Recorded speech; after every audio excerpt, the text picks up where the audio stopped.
All right, teammates, we are back once again. If this is your first time listening to the Move Swiftly podcast, welcome to the show. Great to have you. Welcome to the number one show on innovative teamwork. Again, there's a reason for that title. This is what we do. We do it every single day. Shout out again to Pod Match. Again, you've introduced me to another incredible guest because you've taken all the administrative work out of all the finding guests and all that kind of stuff, and you just allowed me to do what it is I do, which is record, get people on, be guests on shows. I love that. To my regular listeners, I'm going to tell you, we've been doing this for 4 years now, and today's going to be the first time you are going to get a master class on neurodiversity. And I know this for a fact, all right? I know this for a fact because as I was doing my own research, and you guys know I do my research when I bring people on, I bring nothing but gems on this show. I was getting a master class. There were things I was learning about that I was like, man, I got to take notes. I mean, I'm telling colleagues, I'm telling people.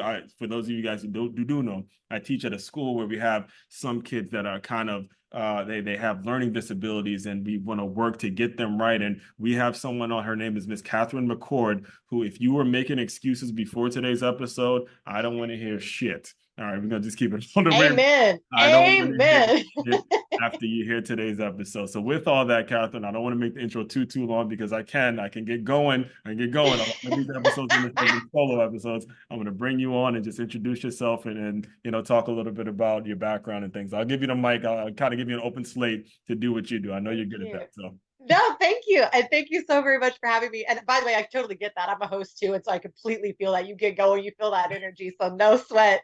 But yeah, neurodiversity is my jam. So hi, everybody. I'm Katherine McCord. I travel the world doing both people operations and also consulting and teaching on neurodiversity. I have had the privilege of speaking with United Nations delegates, politicians, different organizations, schools, wonderful just individual human beings. And then I get to be on incredible podcasts like I do today. mhm. This is my jam. I do research around it. I design around it. I help build new technology products and consult on Mhm. inclusivity, these types of things. And I'm excited particularly to be here and having this conversation today, talking to somebody who works in a school, because this does so very heavily affect our future generations and our current little kiddos. So that's a little bit about me. My background, of course, is in HR and HR consulting, but then also I've I am neurodivergent myself, and I have four. I have a total of what would medically be defined as 6 to 8 invisible disabilities. 8 if you completely split them out individualities. Two of them are some of them are kind of linked up, so some you could either say 6 or 8, but four of them are neuro. I have a seizure disorder that does change my neural pathways. I have obsessive compulsive disorder, bipolar 1, and a condition called misophonia, which means that certain sounds completely jack up my neural pathways. It can make it hard for me to learn. It can make me agitated, physically uncomfortable. Mhm. Um, and so it's really a neurodiversity, for anybody listening, is a medically visible and or diagnosable difference in how the brain processes information or stimuli. So on the medical side, that's like cerebral palsy, MS, seizures, etc. On the learning, communication, and social interaction side, you have autism, dyslexia, ADHD, dyspraxia, etc. Then on the mental health side, you have OCD, bipolar, all this. And the cool thing is that science has finally caught up after, oh God, millennia, and has finally realized that the brain does the same thing the body does and balances itself out. So while you may not be strong in one thing, you're thriving in another. And so you can get on PLOS genetics, National Institute of Health, National Library of Medicine, Johns Hopkins has done some of my favorite work on the topic, and see that factually, all of these different diagnoses come with benefits as well. Well, you kind of started alluding to it because you mentioned the young people and the kids, and when Yeah. they've been diagnosed with a certain disability and how the parents may react, or how it's one of the challenges we deal with is just getting a diagnosis or scheduling a diagnosis to see Yes. exactly what we're working with. And one of the I was actually just listening to you on a previous show. You found out you had these disabilities when you were younger. And I guess Two of them, yes. yeah, Mm-hmm. you were in a situation where it was like the movie Ray when he found out he was blind, and the mom said, "Look, don't be letting no one turn you into no cripple because you have Right. You had parents that Yeah. made sure, look, we're not going to use this as an excuse. We're not going to make it so, okay, we're just going to fold the 10 and, okay, you just get everything. So walk us through a little bit about what your childhood was like, because Yeah. so much of it is mindset. You said it. So It much is. of it is It technology is. not catching up and people around you just kind of writing you off because that person has whatever it is, and because I don't know what it is, I'm not gonna do my research. I'm not gonna do what it is I need to know. I'm just gonna I'm just gonna throw them under the bus and focus on the quote unquote normal kid. So talk to us a little bit about your Right. childhood and some of the things that you kind of experienced. Yeah, and it is interesting because my parents were like light years ahead and how they parented, and I was their first kid. So Mhm. it's Yeah, pretty yeah. I extraordinary know how that they you got to be really careful with that first kid, and you don't want to yeah, be the first baby boy. I'm telling but you. they just like but they were so funny. They just got it right. Like Hmm. they just figured it out. And my parents are two completely different humans. My father is the artistic and incredible musician and educator and all this. My mother is the like I guess you would call her career minded. My father's an incredible professional too, but she's what you would call career minded. Um she's heavy into HR, all of this, and was one of those people that started her career. She did a major career pivot from nursing into HR and just learned HR, but dove in and learned it really, really well and climbed to the Hmm. top of her game. And so these two humans came together and they realized, oh, our kid's brain is a little Hmm. right? And now mom recognized the OCD. That she figured right out. The misophonia, they didn't know what it was, but they knew it was a thing. And they were like, okay, like there's something going on with this. And so they taught me in how to use these things. And so they taught me how to soothe when I would get stressed out by the things, right? Hmm. They taught me to um, how to use the things positively. So with the OCD comes an attention to detail, right?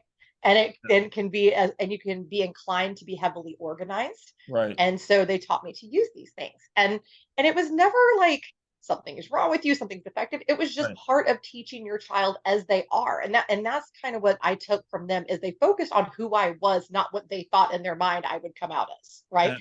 And And I think that's what we do to kids all the time, yes, right? We I'm just so glad you said that. Like, love your baby, guys. It's your baby. They had no control. They didn't ask to be here. They didn't ask for this nope, disability. You gotta nope. again humble yourself, and you may not be may not be the popular thing, but go with them with their diagnosis. Go with them and Yeah. try to do what's best for your baby. There's opportunities for you. You got to put your ego aside. All right, I'm talking Yeah. to you guys. I'm talking to you parents now. All right, if it Yeah. sounds like I'm talking about you, yes, I'm talking about you. All right. Go aside, do what's best for your baby because you're listening to a result of two people that came together, looked each other in the face, and said, "Hey, we're not going to let this break up our family. We're not going to let this, be Yeah. something that holds a person back." Listen to the entire thing that she, international speaker, we're going to get into all that, but listen to all the accolades that she just laid out. And she started by saying, "Look, I had a learning disability," and she speaks on that. So again, like Yeah. I said, I go on tangents here, but No, you're good. It's when okay. we No, I feel that yeah. hard because I see it happen. What the Uh-huh. reason I got into my work has nothing to do with me, actually. Yeah. It had nothing to do with me. It's because I when I realized that other people didn't have what I had growing up, it broke my heart. And I Mm. realized that I needed to start fixing it. I needed to start fixing the problem. And it's not parents' fault. Like parents usually do not intend to be crap, right? They don't intend to make somebody feel bad. They don't Yeah. intend to push their children down. That's Yeah. not the intention. But by putting everything on your standards, that can do exactly that. So what they do is not going to be based on you. It's not going Mhm. to be based on what you feel, what you experience, what you think. This is their own human. That was the other thing my parents did brilliantly. I had my own autonomy from the time I was born. That I was my own human. I had my own needs, my own thoughts. Those things were met. Those things were respected. Right. It was our child is communicating that she needs this. Okay, we're gonna roll with that. And sometimes it might need to be different because these humans are having to take care of me.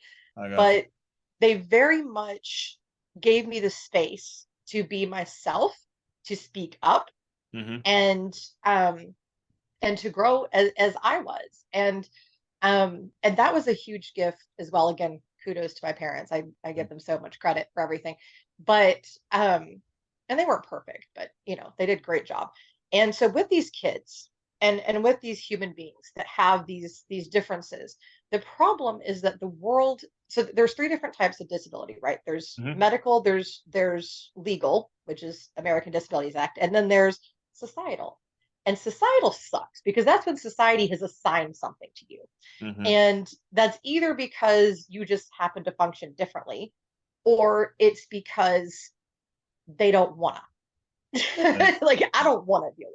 I Yeah, don't want to. The comedian that's a Hannah, couple. Yeah, I've experienced that. I've yeah, experienced that. Hannah, I'll get into Hannah so I'll let you Gadsby. finish your thought, but No, no, you're good. I'll get into some Hannah, stories and experiences about that because, man, I actually remember the reason. So I have a coloring book out now, and one of yeah, the reasons I did is because there was a young girl who she she would get into these tantrums, and you could tell that it was something, but the coloring would calm them down, to calm her down. So I thought to myself, I'm like, okay, maybe I'll just create one for her. And it got me thinking because the situation she was raised under is not, I don't even want to put the situation out there, how bad it is. yeah, But it wasn't like I was like some of my fellow colleagues who was just like, put her off in the corner, don't deal with her. We'll try to kick her out. We'll try to see if we can disenroll. We can do it all. I mean, yes, just driving through hoops. I mean, get this one signed, get this thing written, document everything. The amount of things they go through just to get someone disenrolled from school, it's an absolute tragedy. Versus, yeah, it is. It's hey, let horrible. me just, and it would be easy if you just educate yourself.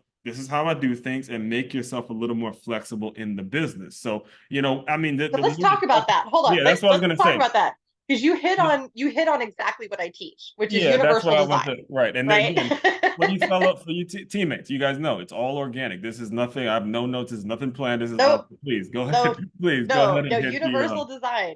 the This is floor is it. yours. Go ahead. So this is what I teach.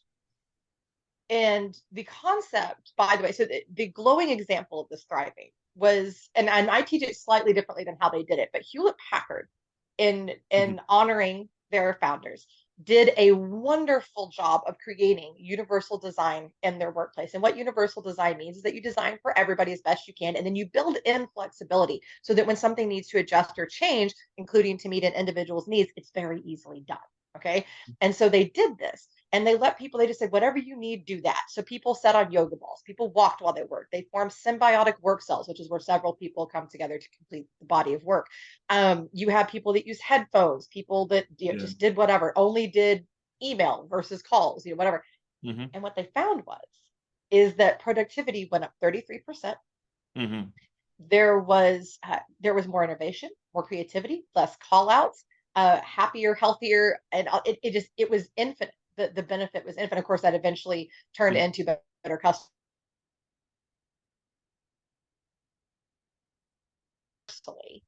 and you design to take care of everybody, Hmm. then it works, and the productivity, and it works. And with kids, it's very simple.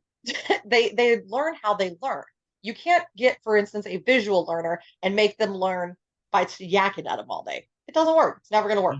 And some kids can sit still for hours on end. I could when I was little. Some kids absolutely cannot do that. So Right. some kids need to move in order to focus on what you're saying to them. They need to have a fidget spinner. They need to sit on a yoga ball. They need to do something like that. That will actually help them focus. So why not give it to them? That makes zero sense to me. And so one of the things that I teach is creating that universal design. And part of that, though, the biggest piece, and this is, and you touched on ego earlier, but Hmm. ego doesn't mean what a lot of people think it means. Ego, so the ego mechanism, and anybody can Google this. It is a scientific fact that human beings are built with an ego mechanism that's there to defend our brain. If our brain does not read something as correct, it feels endangered, and then bad things start happening inside of our body with our Yes. chemicals and our neurosynapses. The ego response is about defending the correctness of your brain. So when something isn't the same as you do it, isn't the same as you think, Hmm. your brain starts to throw up defenses or starts to send out signals that this is wrong, this is Right. incorrect. Well, that's not right. That might be incorrect for you, but it's not incorrect for them. Right. So what we have to do is learn to respond in curiosity. So if you see that kid that's throwing a tantrum for, and you're Mhm. just splayed out being a pill, Or if you have a kid that's struggling in a certain topic or whatever it is, the thing to do is to sit down, get curious, and find the solution.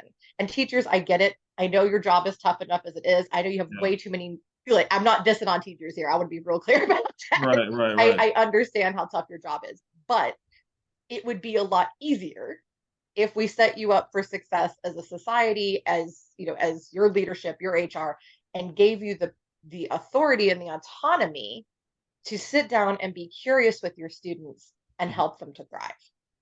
Now, I was just having this actually had a previous guest on yesterday, and he was talking about how to, break these things from a strategic standpoint, because what you're saying is very, is very tactical and it's very like very much in the classroom, and we have to deal with Right. it as it comes. That we can go for hours about just the amount of autistic kids that some were high functioning and some I didn't even know had autism because he was so calm. Like there's some she's Right. throwing chairs all over, she's going crazy, and then there's one who's just calm. Yeah. Hi, Mr. Aswan, how you doing?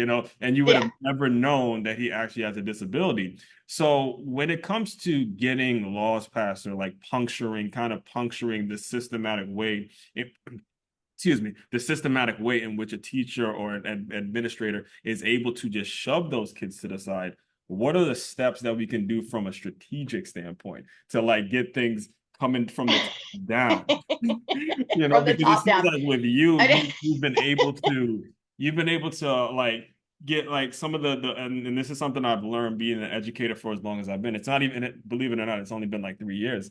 And I've learned that there's so many things that people can do, like so many loopholes in the system. And I'm gonna call you up.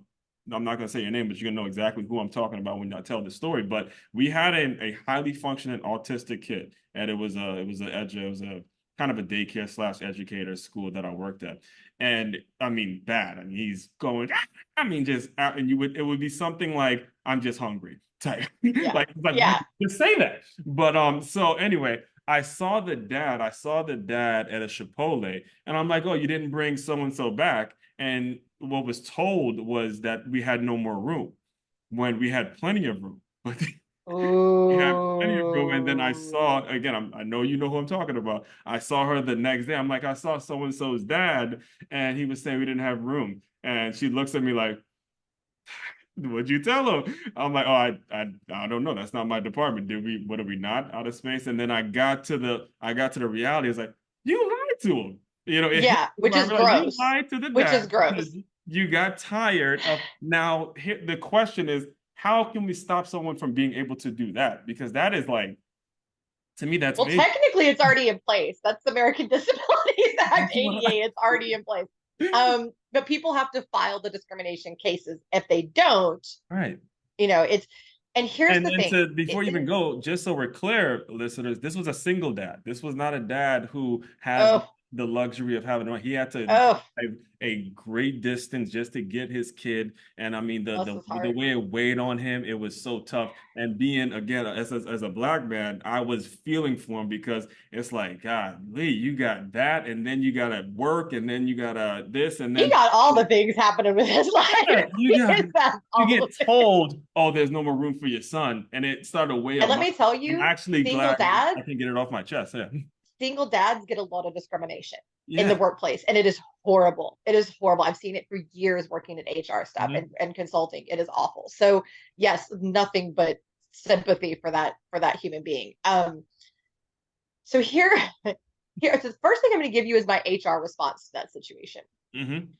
The teacher who did that should be fired because that teacher, A, is dishonest. So I'm sure is breaking all kinds of company Mhm. missions and values and all that. Number two, they're in the wrong line of work. Right. And sometimes you have to tell somebody you are in the wrong line of work and set them free. And if you want to push a child to the side because they're a challenge in Mhm. your job, you are in the wrong job.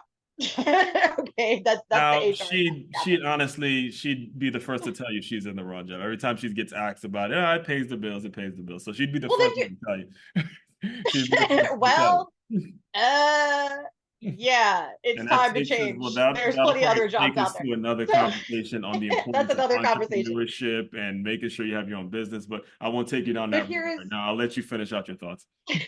but here's that's what, and if you know it, that's even worse. But um here's what I would say about that. So from the top down, number one, again, designing universally sets people up for success. So designing, so like make accommodation standard option, make it standard that when a child comes in, whether it's school or daycare, whatever it is, that Mhm. you're saying, hey, what works best for you? And then also having an eval period where teachers can come back and say, hey, we have this. I would like to also offer this. And by the way, 54% of accommodations are free. Thank you, Department of Labor, for that stat. And I find it to be true. There's no reason not to be accommodating these Mhm. humans, whether it's workplace or in school. And so build in standard accommodations, set people up for success, design the lesson planning and all of that so that it is more broad scope and these kids don't get frustrated to begin with and start acting up. So kind of go with the Hewlett Packard method of, you know, structuring things so that it's for every human, letting them be. It doesn't hurt a teacher if a kid's pacing around in the back as long as they're still listening and not doing things that distract the other kids. It doesn't hurt a teacher if a kid uses a fidget spinner. It doesn't hurt a teacher if a kid takes notes instead of looking them in the eyeball. Mhm. It's fine. So Right. let people do what they need to do. If a kid needs a little bit more help, fine. If they need repetition, there's different recording devices, things like that, that can help them out with that. I have some free apps that I can recommend for all of Mhm. that kind of stuff, but design it universally. Then also the administration has to support the teachers in these things. I think, and the truth is, and everybody really knows this, which makes it even more tragic that nothing's happening about it. Our education system has just gotten bogged down with ridiculousness and it's just gone AWOL and gone the wrong direction. Right. Um, and it's not the teacher's fault. It's not even really the administration's fault. That's a legalities and expectations and funding issue. And yes, I'm aware that funding is tied to Mhm. stupid standardized tests and all that. But that's another thing is that these standardized tests are telling these kids that they're failing when they're not. There are people out there who are genius. In fact, I'm going to use a friend of mine as an example who is a brilliant self-taught architectural engineer. Now runs one of the largest sections for one of the biggest companies in the country. Okay, can't take a test to save his life. Can't do it. If you asked him to take a test I'm on the what same he way. on what he's doing right now, he would fail it. And Yeah. it's what he's doing right now. It's just not how his brain works. Test taking has nothing to do at all with how a person is actually going to function with this information. So we have to start pivoting the expectations. So starting with that, pivoting expectations, pivoting how Mhm. we do different funding, things like that, and shifting towards focusing on the success of the individual and their actual knowledge versus their ability to circle A, B, C, or D. And this is important. This is an important lesson that she's dropping here for you guys as teachers or business owners, wherever you are in the spectrum as a listener. Your communication skills are so very important because as you're talking, Yeah. I'm picturing that kid that you just referenced, a kid that's running around the classroom. Actually, I had one just this past year who was one of the smartest kids. I mean, he was a second grader who's literally doing fifth grade math. They're doing math better than me. Like not even That exaggerating. was how I was. Yeah.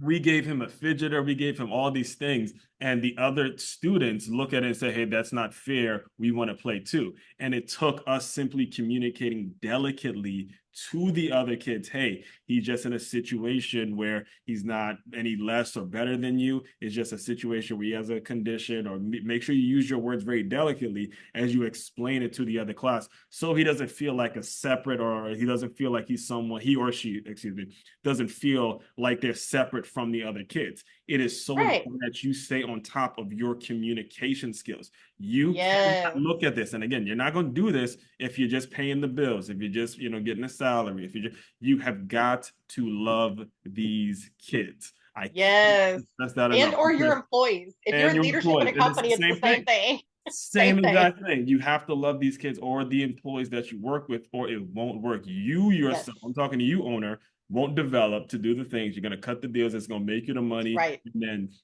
I'm good. As soon as it clocked out, I'm good. Peace. I got mine. And again, as Katherine is consistently saying, that's ripping society apart. It's It ruining is. over and over and over again because people have these kids and they don't know what to do with it. They don't know where to turn. And all of a sudden the pressure becomes too much and they simply give up. And that's Yeah. what we And want to keep folks from doing. So, yes, and but talk to them. Talk to the humans, whether it's adults or children. I love that point of communication. Talk to mhm, them. What's going on? And don't make it accusatory. My one of the another brilliant thing my mom would do. So I'm a terrible artist. I cannot draw to save my life. I've even taken classes. It is terrible. right. So I would bring her these pictures that were completely unidentifiable as a child, and she would, and instead of shaming me and saying things like, "What is this?" which Right. would have been a perfectly valid Well, that's response, some the she said, football coach in me kind of would come out. That's exactly what they would say. Like, you can't she draw that. goes, yeah, I'm like, yeah, you just need to be told, like, this is not your skill. She would say, tell me about this. Hmm. And so she never assumed I was wrong or this or that. It was, Yeah.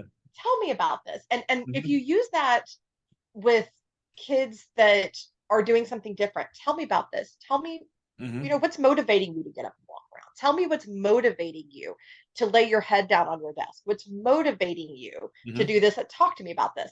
And the same thing with adults in your company.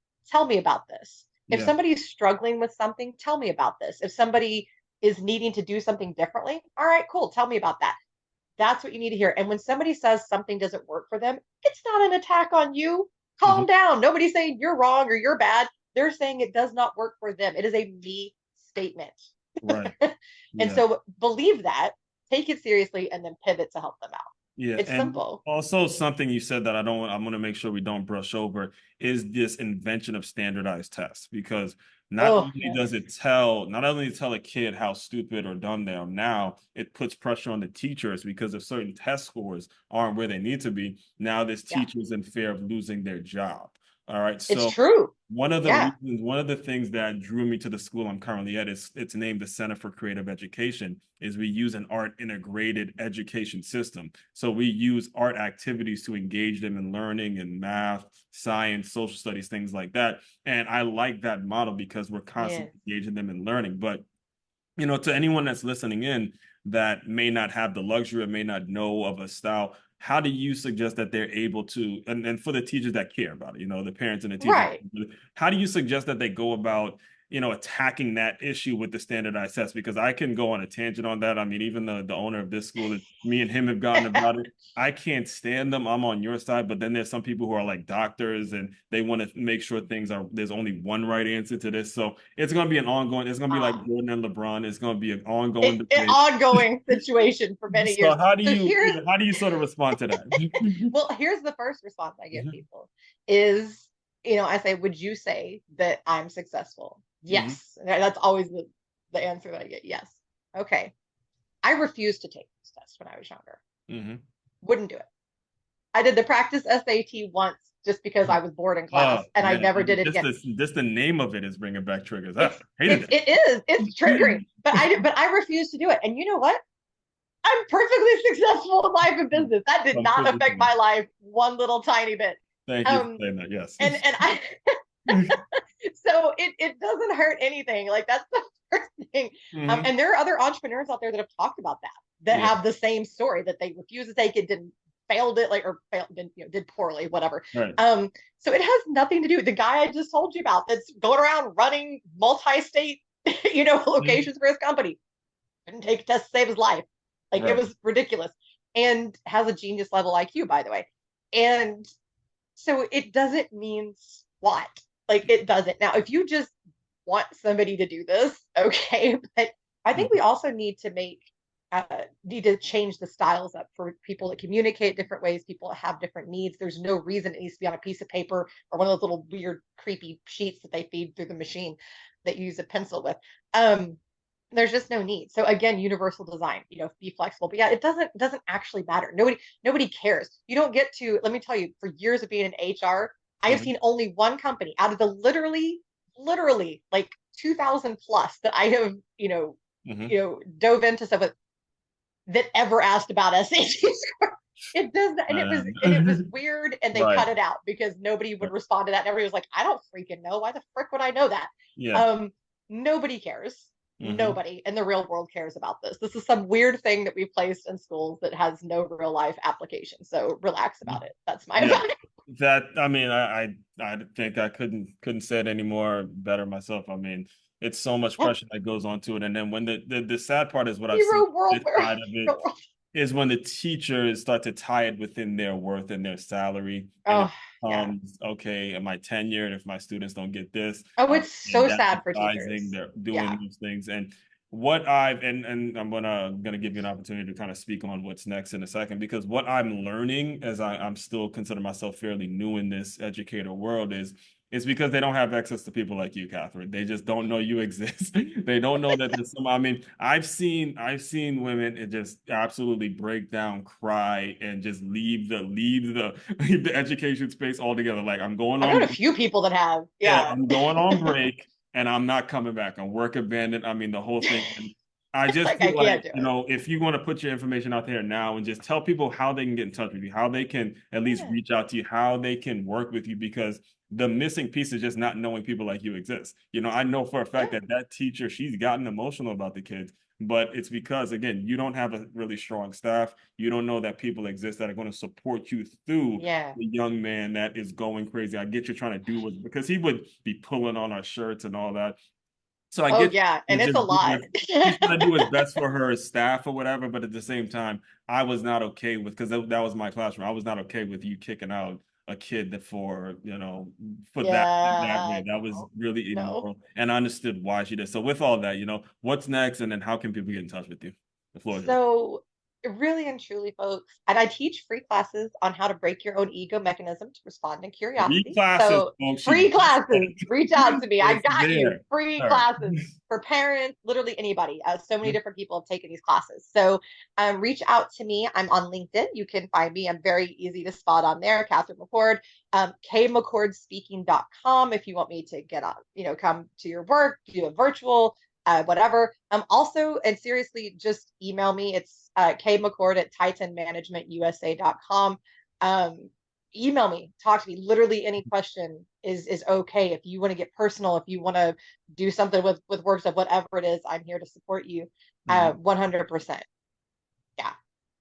All right. So one of the things, though, the main thing I do to close out all the shows, Catherine, is I want you to use your imagination a little bit.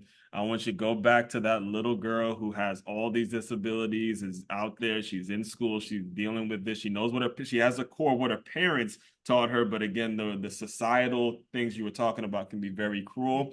I want you to pretend that that little girl just clicked in the Zoom room. She's here. Just give her some words of encouragement and we will officially close. You know, I tell everyone that, just first of all, love your babies. First of all, please, because that's it. When they feel loved at home, that solves that almost everything that will ever happen. When they feel loved and secure at home, they'll be ready for all the battlefield out there. But what I would say to that little girl is just let it all fly. Don't ever try to hide it. Just Mhm. do you. That's it. Just seriously, because all the things that other people, and I kind of did that, but I wish I would have completely let it go earlier than I did. The more that I just let myself function the way that I needed to, the more successful I was with everything relationship, school, work, everything. So function in a way that is natural and healthy to you. Amen to that. Amen to that. And I know you're saving a lot of lives just by doing that. So again, from the Move Swiftly world, I appreciate you educating Thank me you. live. You were educating me a ton before. It's almost becomes like a blessing that we had to reschedule because it got to be an opportunity to listen to more, listen to more episodes and get this knowledge and make me a better educator. And by the way, I don't have a teacher certification or anything like that. I just do it because I love it. So again, people who come into my world, especially when it comes to this podcast and how I've been able to have great guests on. Shout out to Pod Match again. Appreciate you guys for Thank landing. you, Alex at Podmatch. Thank you, Alex. Yes, I saw all your comments on YouTube too, by the way. So you've been doing it, man. Everyone out there, fellow teammates, continue to move swiftly. We will talk more soon.